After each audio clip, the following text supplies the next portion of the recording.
1952, a young woman named Autherine Lucy was accepted to the University of Alabama. Her celebration of the news was short lived, though, as the all white school quickly rescinded its acceptance after discovering Lucy was black. So began a court battle that changed the country. Lucy was born the youngest of 10 children in a small town Alabama farming family. After graduating from the historically black Miles College, she and a classmate decided to apply to the University of Alabama to earn a second degree. After they were accepted, then turned away, the NAACP took up their cause, with a future Supreme Court justice named Thurgood Marshall working the case.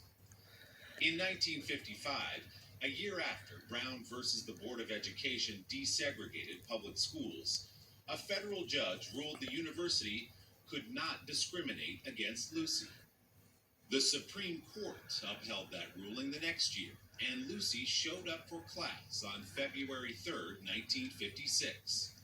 She was met there with rocks, eggs, racist slurs, and death threats.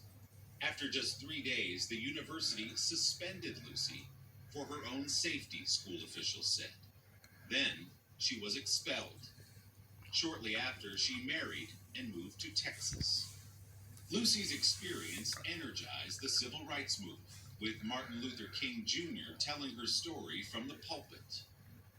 In 1963, 7 years after Lucy was kicked out of school, 2 black students were admitted to the University of Alabama.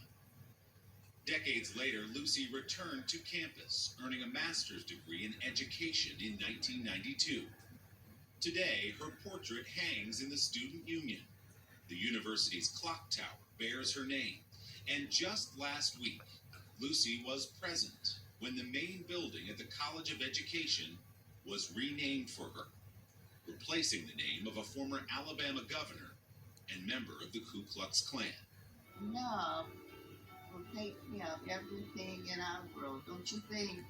Autherine Lucy Foster, whose early fight against discrimination paved the way for those who followed, died this week at home in Lipscomb, Alabama. She was 92 years old.